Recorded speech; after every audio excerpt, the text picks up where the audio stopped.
Everyone, welcome to my channel. आओ करें तैयारी में आप सभी लोगों का बहुत बहुत स्वागत है। जैसा कि आप लोग को पता है, हम एनसीईआरटी की सीरीज चला रहे हैं, जिसमें आज हम स्टार्ट करने वाले हैं अपना 8वां चैप्टर। इसके पहले 1 to 7 चैप्टर तक जिन लोगों ने नहीं देखा है वो हमारे डिस्क्रिप्शन में दिए गए लिंक से इन चैप्टर को देख सकते हैं। तो चलिए फिर हम स्टार्ट करते हैं। तो आप देख पा रहे होंगे 8वां चैप्टर है अशोक एक अनोखा सम्राट जिसने युद्ध का त्याग किया। तो इस चैप्टर में हम अशोक के बारे में पढ़ेंगे। रोशन के रुपए। जन्मदिन पर रोशन को दादाजी ने कड़क नोट मिले। दादाजी ने उसको क्या दिया? कड़क नोट दिया।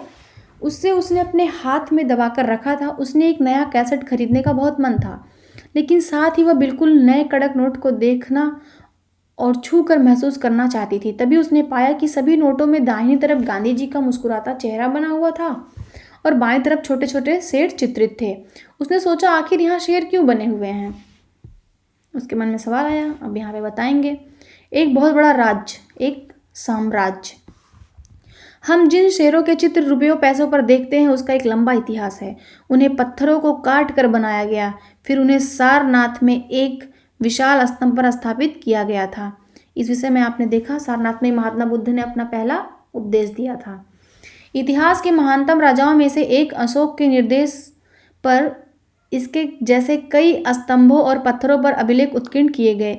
इसके पहले कि हम यह जानें कि इन अभिलेखों में क्या लिखा है, यह समझने की कोशिश करें कि उसके राज्य को साम्राज्य क्यों कहा गया।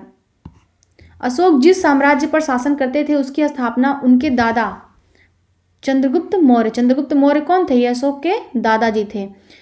दादाजी ने ही इस साम्राज्य की स्थापना लगभग 2300 साल पहले की थी। चाणक्य या कौटिल्य नाम के एक बुद्धिमान व्यक्ति ने चंद्रगुप्त की सहायता की थी। चाणक्य के कई विचार हमें अर्थशास्त्र नाम की किताब में मिलते हैं। तो अर्थशास्त्र की रचना किसने किया है? ये क्वेश्चन पूछा जाता है तो कौटिल्य ने किया है। यह भी पूछा जाता है कि अर्थशास्त्र किस चीज की पुस्तक है, तो ये राजनीति से संबंधित और राज्य के प्रशासन से संबंधित ये पुस्तक है। राज्य में बहुत से नगर थे। मानचित्र में उन्हें काले बिंदुओं से दिखाया गया है। चलिए देख लेते हैं इन नगरों को। ये देखिए, यहाँ पे तक्षशिला है, उज्जैन है, पाटलिपुत्र है। ये सब क्या है? महत्वपूर्ण नगर हैं। और ये जो अभिलेख मिले हैं, जितने रेड पॉइंट्स दिख रहे हैं, यहाँ से आपको क्या मिला है? अभिलेख मिले हैं। जैसे यहाँ पे लंपक, कंधार, मनसेहरा, शाहबाजगढ़ी, कलसी, टोपरा, मेरठ, बहापुर, लुम्बिनी, रामपुरवा, लौरिया, अर्राज, सारनाथ, कौशाम्बी, गुज्जर, सांची, रूपनाथ, पनगू, ररिया, गिरनार, सोपारा, सन्नाती, जागोर, ये सब आप देख पा रहे हैं। इनमें साम्राज्य की राजधानी पाटलिपुत्र, उज्जैन और तक्षशिला जैसे प्रमुख नगर थे। तक्षशिला उत्तर पश्चिम और मध्य एशिया के लिए आने जाने का मार्ग था। दूसरी तरफ उज्जैन उत्तरी भारत से दक्षिणी भारत जाने वाले रास्ते में पड़ता था। शायद नगरों में व्यापारी, सरकारी अधिकारी और शिल्पकार रहा करते थे। साम्राज्य के बहुत बड़े क्षेत्रों में किसानों और पशुपालकों के गांव बसे हुए थे। मध्य भारत जैसे इलाकों में ज़्यादातर हिस्सा जंगलों से भरा हुआ था। वहाँ पर लोग फल फूल का संग्रह, जानवरों का शिकार करके जीविका चलाते थे। साम्राज्य के अलग अलग इलाकों में लोग भिन्न भिन्न भाषाएं बोलते थे। वे लोग शायद अलग अलग प्रकार का भोजन करते थे और यहाँ तक कि अलग अलग किस्म की पोशाक भी पहनते थे। राज्य साम्राज्य से कैसे भिन्न होता है?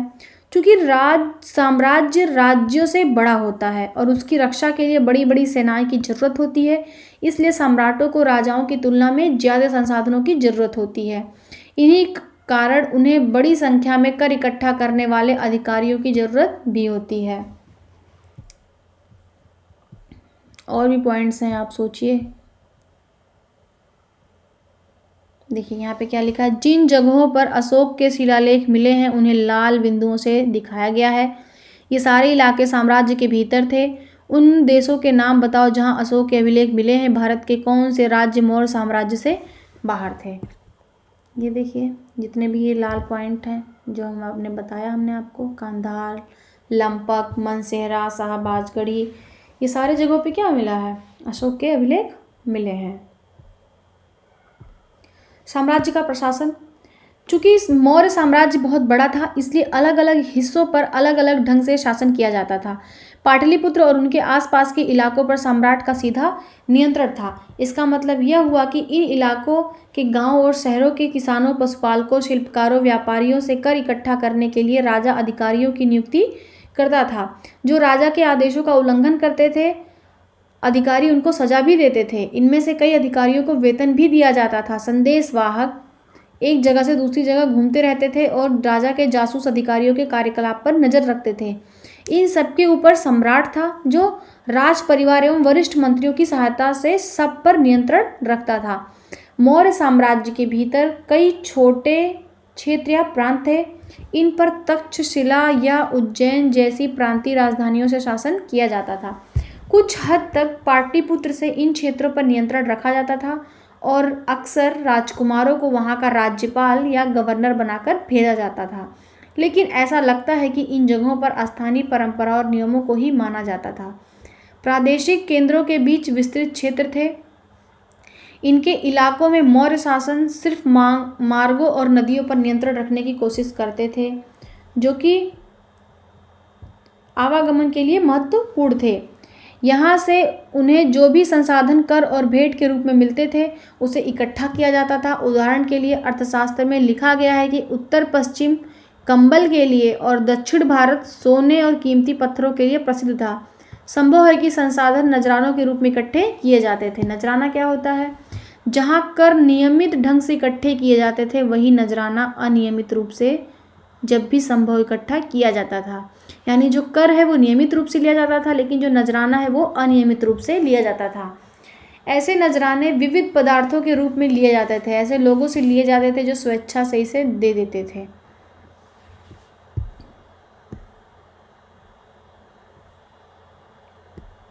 और अंत में जंगल वाले इलाके आते थे, जहां रहने वाले लोग काफ़ी हद तक स्वतंत्र थे। उनसे यह उम्मीद की जाती थी कि वे मौर्य पदाधिकारियों को हाथी, लकड़ी, मधु और मोम जैसी चीज़ें लाकर दें। राजधानी में सम्राट मेगास्थनीज चंद्रगुप्त के दरबार में पश्चिम एशिया के यूनानी राजा सेल्यूकस निकेटर का राजदूत था। मेगास्थनीज किसके दरबार में आया था? चंद्रगुप्त मौर्य के दरबार में आया था। कहाँ से आया था? पश्चिम एशिया के यूनानी राजा सेल्यूकस निकेटर का दूत था। मेगास्थनीज ने जो कुछ देखा उसका विवरण इस प्रकार दिया है। यहाँ हम उसके विवरण का एक अंश दे रहे हैं। सम्राट का जनता के सामने आने के अवसरों पर शोभा यात्रा के रूप में जश्न मनाया जाता था। उन्हें एक सोने की पालकी में लाया जाता है। उनके अंगरक्षक सोने और चांदी से अलंकृत हाथियों पर सवार रहते हैं। कुछ अंगरक्षक पेड़ों को लेकर चलते हैं। इन पेड़ों पर प्रशिक्षित तोतों का एक झुंड रहता है, जो सम्राट के सिर के चारों तरफ चक्कर लगाता रहता है। राजा सामान्यतः हथियारबंद महिलाओं से घिरे होते हैं। वे हमेशा इस बात से डरे रहते हैं कि कहीं कोई उनकी हत्या करने की कोशिश न करे। उनके खाना खाने के पहले खास नौकर उस खाने को चखते हैं। वे लगातार 2 रात एक ही कमरे में नहीं सोते थे। पाटलिपुत्र, जिसे आधुनिक पटना कहा जाता है, इसके बारे में क्या है? यह एक विशाल और खूबसूरत नगर है। यह एक विशाल प्राचीर से घिरा है, जिसमें 570 बुर्ज और 64 द्वार हैं। 2 और 3 मंजिले वाले घर लकड़ी और कच्ची ईंटों से बने होते थे। राजा का महल भी काठ से बना है, जिसे पत्थर की नक्काशी से अलंकृत किया गया है। यह चारों तरफ उद्यानों और चिड़ियों के लिए बने बसेरों से घिरा है। राजा द्वारा खाना खाने के पहले खास नौकर उस खाने को क्यों चखते थे? सोचकर बताइए। पाटलिपुत्र मोहनजोदड़ो से किस तरह भिन्न था? मोहनजोदड़ो हमने पीछे पढ़ चुके हैं, तो बताइए किस तरीके से भिन्न है। अशोक एक अनोखा सम्राट। अशोक मौर्य वंश के सबसे प्रसिद्ध शासक थे। वह ऐसे पहले शासक थे जिन्होंने अभिलेखों द्वारा जनता तक अपने संदेश पहुंचाने की कोशिश की। अशोक के ज़्यादातर अभिलेख प्राकृत और ब्राह्मी लिपि में मिलते हैं। इंपॉर्टेंट पॉइंट है, किस भाषा में मिलते हैं? प्राकृत भाषा में और ब्राह्मी लिपि में मिलते हैं। अशोक का कलिंग युद्ध। कलिंग तटवर्ती उड़ीसा का प्राचीन नाम है। इंपॉर्टेंट पॉइंट है। अशोक के कलिंग को जीतने के लिए युद्ध लड़ा, लेकिन युद्ध जनित हिंसा और खून खराबा देखकर उन्होंने युद्ध से वितृष्णा हो गई। उन्होंने निर्णय लिया कि वे भविष्य में कभी युद्ध नहीं करेंगे। देखिए कलिंग युद्ध का वर्णन पढ़ते हैं। कलिंग युद्ध का वर्णन करता हुआ अशोक का एक अभिलेख, उन्होंने अपने अभिलेख में क्या लिखवाया है। अपने एक अभिलेख में अशोक ने यह बात कही, राजा बनने के 8 साल बाद मैंने कलिंग विजय की। लगभग 1.5 लाख लोग बंदी बना लिए गए, 1 लाख से भी ज़्यादा लोग मारे गए। इससे मुझे अपार दुख हुआ। क्यों? जब किसी स्वतंत्र देश को जीता जाता है तो लाखों लोग मारे जाते हैं, बहुत सारे बंदी बनाए जाते हैं। इससे ब्राह्मण और श्रमण भी मारे जाते हैं। जो लोग अपने सगे संबंधी और मित्रों को बहुत प्यार करते हैं तथा दासों और मृतकों के प्रति दयावान होते हैं, वे भी युद्ध में या तो मारे जाते हैं या अपने प्रियजनों को खो देते हैं। इसलिए मुझे पश्चाताप हो रहा है। अब मैंने धम्म पालन करने एवं दूसरों को इसकी शिक्षा देने का निश्चय किया है। मैं मानता हूँ कि धम्म के माध्यम से लोगों का दिल जीतना बलपूर्वक विजय पाने से ज़्यादा अच्छा है। मैं यह अभिलेख भविष्य के लिए एक संदेश के रूप में इसलिए उत्कीर्ण करवा रहा हूँ कि मेरे बाद मेरे बेटे और पोते भी युद्ध ना करें। इसके बदले उन्हें सोचना चाहिए कि धम्म को कैसे आगे बढ़ाया जाए। कलिंग की लड़ाई से युद्ध को लेकर अशोक के विचारों में कैसे परिवर्तन हुआ, सोचिए, बताइए।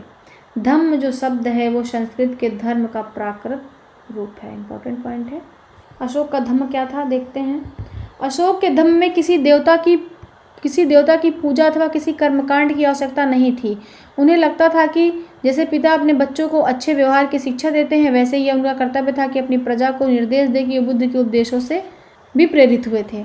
ऐसी कई समस्याएं थी जिनके लिए उनमें संवेदना थी। उनके साम्राज्य में अलग अलग धर्मों को मानने वाले लोग थे और इससे कई बार टकराव पैदा हो जाता था। जानवरों की बलि चढ़ाई जाती थी, दासों और नौकरों के साथ क्रूर व्यवहार किया जाता था।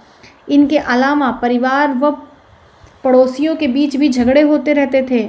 अशोक ने यह महसूस किया कि इन समस्याओं का निदान उनका कर्तव्य है, इसलिए उन्होंने धम्म महामात नाम के अधिकारियों की नियुक्ति की जो जगह जगह जाकर धम्म की शिक्षा देते थे। इसके अतिरिक्त अशोक ने अपने संदेश कई स्थानों पर शिलाओं और स्तंभों पर खुदवा दिए। अधिकारियों को यह निर्देश दिया गया कि वे राजा के संदेश को उन लोगों को पढ़कर सुनाएं जो खुद नहीं पढ़ सकते थे। अशोक ने धम्म के विचारों को प्रसारित करने के लिए सीरिया, मिस्र, ग्रीस, श्रीलंका में दूत भेजे। उन्होंने सड़कें बनवाई, कुएं खुदवाए, विश्राम गृह बनवाए। इसके अतिरिक्त उन्होंने मनुष्यों एवं जानवरों की चिकित्सा की भी व्यवस्था की। इसे देखिए, उत्कृष्ट पॉलिश वाले पत्थर की इस मूर्ति को देखो। यह बिहार के रामपुरवा में मिले एक मौर्यकालीन स्तंभ का हिस्सा है। कहाँ मिला है? बिहार के रामपुरवा में मिला है। मौर्यकाल का स्तंभ है। इसे अपने राष्ट्रपति भवन में रखा गया है। यह उस समय की मूर्ति कला का एक नमूना है। देखिए, कुड़ वाले बैल के तरीके से है। अपनी प्रजा के लिए अशोक के क्या संदेश थे? लोग विभिन्न अवसरों पर अनुष्ठान करते हैं। उदाहरण के लिए जब वे बीमार होते हैं, जब उनके बच्चों का विवाह होता है, बच्चों के जन्म पर, जब यात्रा शुरू करते हैं, तब वे किस तरह के अनुष्ठान करते हैं। ये कर्मकांड किसी काम के नहीं है। इसके बदले यदि लोग दूसरी रीतियों को माने तो वह ज़्यादा फलदायी होगा। वे अन्य प्रकार की रीतियाँ क्या हैं जिसको अशोक करने के लिए कह रहे हैं?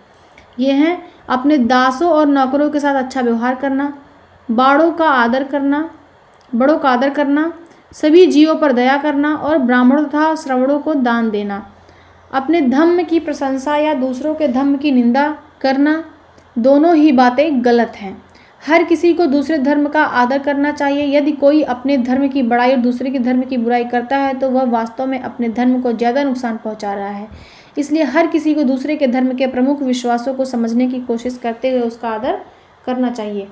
भारत के प्रथम प्रधानमंत्री पंडित जवाहरलाल नेहरू ने लिखा है, उनके धर्मादेश आज भी हमसे एक ऐसी भाषा में बात करते हैं जिन्हें हम समझ सकते हैं, जिनसे हम बहुत कुछ सीख सकते हैं। अशोक ने धम्म के विचारों को दूर दूर तक फैलाने के लिए उन बातों को बताया जो आपके अनुसार आज भी प्रासंगिक हैं। अशोक के संदेश के उन हिस्सों को बताओ जो आज भी प्रासंगिक है। बताइए, अशोक ने ऐसी कौन सी बातें कही जो आज भी महत्व रखती हैं। ब्रह्मी लिपि। आधुनिक भारत की ज़्यादातर लिपियां पिछले सैकड़ों वर्षों में ब्रह्मी लिपि से उत्पन्न हुई हैं। यहाँ आप अ अक्षर को अलग अलग भाषाओं की लिपियों में देख सकते हैं। देखिए, ये आरंभिक ब्रह्मी है, ये देवनागरी है जो हम लोग लिखते हैं, ये बांग्ला है, ये मलयालम है, ये तमिल है। ये लिपियाँ हैं। अन्यत्र देखते हैं। मौर्य साम्राज्य के उभरने से थोड़ा पहले, लगभग 2400 वर्ष पहले, चीन में सम्राटों ने चीन की दीवार का निर्माण शुरू किया। इसे बनाने का उद्देश्य उत्तरी सीमा की पशुपालक लोगों से रक्षा करना था। अगले 2000 वर्षों तक इस दीवार का निर्माण कार्य चलता रहा। कितने वर्षों तक? 2000 वर्षों तक, क्योंकि साम्राज्य की सीमाएं बदलती रहीं। यह दीवार लगभग 6400 किलोमीटर लंबी है। कितनी लंबी है? 6400 किलोमीटर लंबी है तथा पत्थर और ईंट से बनी है। इसकी ऊपरी सतह सड़क जैसी चौड़ी है। इस दीवार को बनाने के लिए हजारों लोगों को काम करना पड़ा। हर 100-200 मीटर की दूरी पर इस पर निगरानी के लिए एक बुर्ज बने हुए हैं। पड़ोसी देश के प्रति अशोक का रवैया चीनी सम्राटों के रवैये से कैसे भिन्न था? देखिए, अशोक जहाँ सौहार्द और मेल मिलाप की बात कर रहे हैं, वहाँ पे ये अपने यहाँ पे दीवारें खड़ी कर रहे हैं। एक भिन्नता तो यहीं दिख रही है, और बाकी भिन्नता आप सोचिए, बताइए, कल्पना करिए।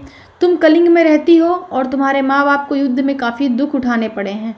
अभी अभी अशोक के दूत धम्म के नए विचारों को लेकर आए हैं। आप अपने माता पिता और संदेशवाहकों के बीच बातचीत का वर्णन करो। क्या करोगे?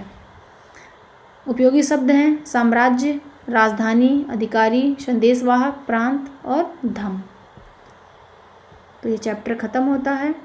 अब हम मिलेंगे अपने नेक्स्ट चैप्टर में। तब तक के लिए बाय बाय, थैंक यू। अगर आपको वीडियो पसंद आ रहा है तो हमारे चैनल को लाइक करें, शेयर करें और सब्सक्राइब करें।